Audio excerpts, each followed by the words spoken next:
مزید ویڈیوز کے لیے ہمارا چینل فروغ ازا سبسکرائب کیجیے. شکریہ. بسم اللہ الرحمن الرحیم. السلام علیکم. امید ہے آپ سب خیر و عافیت سے ہوں گے. یقیناً آپ نے سوشل میڈیا پر ایسی ویڈیوز دیکھ رکھی ہوں گی، آپ کی نظروں سے گزری ہوں گی کہ جس میں یزید ملعون کے کچھ رشتہ دار، کچھ جاہل، کچھ ناسبی مولوی اس کا دفاع کرتے جن میں نظر آتے ہیں. اور آج کل یہ ایسی ویڈیوز بہت آ رہی ہیں، اور ایک مولوی نہیں ہے، ایسے کئی مولوی ہیں پیدا ہو گئے ہیں آج کے اس دور میں کہ جو ایسی حرکتیں کر رہے ہیں، اپنی جہالت دکھا رہے ہیں. اور ظاہر ہے سوشل میڈیا کا دور ہے کہ جو ایک جگہ پر بات ہوتی ہے آج کے دور میں وہ وہیں تک محدود نہیں ہوتی بلکہ پوری دنیا میں پھیل جاتی ہے. اور ایسے لوگ پوری دنیا میں لوگوں کی نظروں میں ہیں. صرف ہم ہی نہیں دیکھتے، صرف پاکستانی ہی نہیں دیکھتے، بلکہ دنیا بھر کے جو مسلمان ہیں یا جو لوگ ہیں وہ دیکھتے ہیں لوگوں کو، یہ لوگ کر کیا رہے ہیں. تو اس حوالے سے عراق کی کچھ تنظیمیں، عراق کے کچھ وکلاء ایک بہت بڑا قدم اٹھانے جا رہے ہیں اور ایک تاریخ ساز کام کرنے جا رہے ہیں کہ اگر اس بات کو کوئی عراقی نیوز چینل شیئر کرتا یا کوئی شیعہ نیٹ ورک اس کو صرف اس پر بات کرتا تو لوگوں نے کہنا تھا کہ یہ شیعوں کی اپنی من گھڑت بات ہے. لیکن انٹرنیشنل میڈیا کا ایک بہت بڑا نام، ایک بہت بڑا ادارہ CNN، انہوں نے اس بات کی تائید کی ہے. ان کی CNN مڈل ایسٹ کی ویب سائٹ جو کہ عرب دنیا کے متعلق خبریں دیتی ہے، اس پر بھی گزشتہ روز یہ خبر آ چکی ہے. اس کا لنک آپ کو کامنٹس میں مل جائے گا کہ عراق میں کچھ وکلاء نے اور کچھ ہیومن رائٹس کے ایکٹیوسٹ جو ہیں انہوں نے یزید کے خلاف مقدمات درج کروا دیے ہیں بہت سی عدالتوں میں. یزید ملعون نے امام حسین علیہ السلام کا اور ان کے اصحاب کا قتل کیا، ان کی لاشوں کی بے حرمتی کی، اور اس کے علاوہ دیگر یزید کے جو سیاہ کارنامے ہیں ان کے خلاف عدالتوں میں مقدمات کروا دیے ہیں. آپ سوچ رہے ہوں گے کہ 1400 سال بیت گئے واقعہ کربلا کو، تو اب کیوں مقدمہ درج کروایا گیا ہے؟ بہت سے مومنین کے دلوں میں بھی یہ سوال آیا ہوگا. یہ میں آپ کو بتاتا ہوں کہ دنیا کی تاریخ میں جو ظالم حکمران گزرے ہیں، کوئی ظالم بادشاہ گزرا ہے، کوئی ڈکٹیٹر گزرا ہے، جنہوں نے مظالم کیے ہیں، جنہوں نے قتل عام کروایا ہے لوگوں کا، خاص طور پر جن کے بارے میں ساری انسانیت متفق ہے کہ انہوں نے ظلم کیا، تو دنیا میں کہیں پر بھی اگر ان کی تعریف کی جائے گی تو آپ کو اس کی سزا ہوگی. اس کی سادہ سی مثال ہے ہٹلر،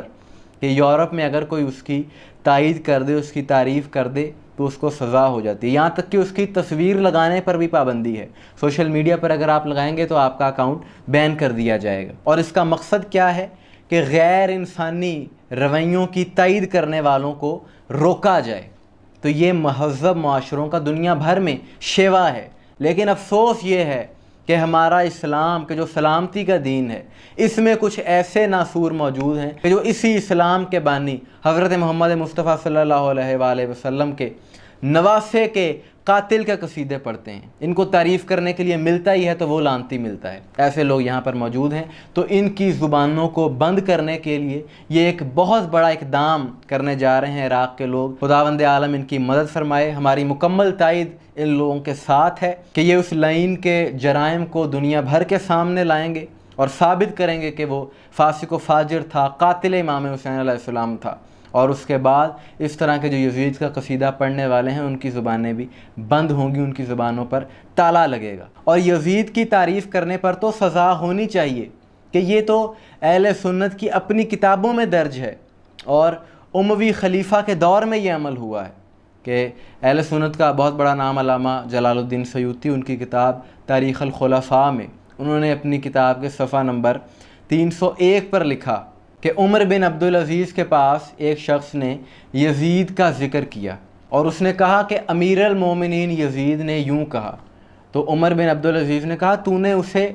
امیر المومنین کہا، اور اس کے بعد اسے 20 کوڑے مارے. یہ اہل سنت کی بہت بڑی کتاب میں یہ روایت درج ہے. تو صحابہ کا جو بل پاس کروانے والے مولوی ہیں جو آج کل اس کی تائید کر رہے ہیں، بہت زیادہ شور ڈال رہے ہیں پورے پاکستان میں، ان سے ہماری گزارش ہے کہ صحابہ کی جو توہین کرے اسے تو سزا ہونی چاہیے، لیکن جو سزائیں آپ کی کتب میں درج ہیں، جو ثابت شدہ ہیں، ان کو بھی تو امپلیمنٹ کیا جائے.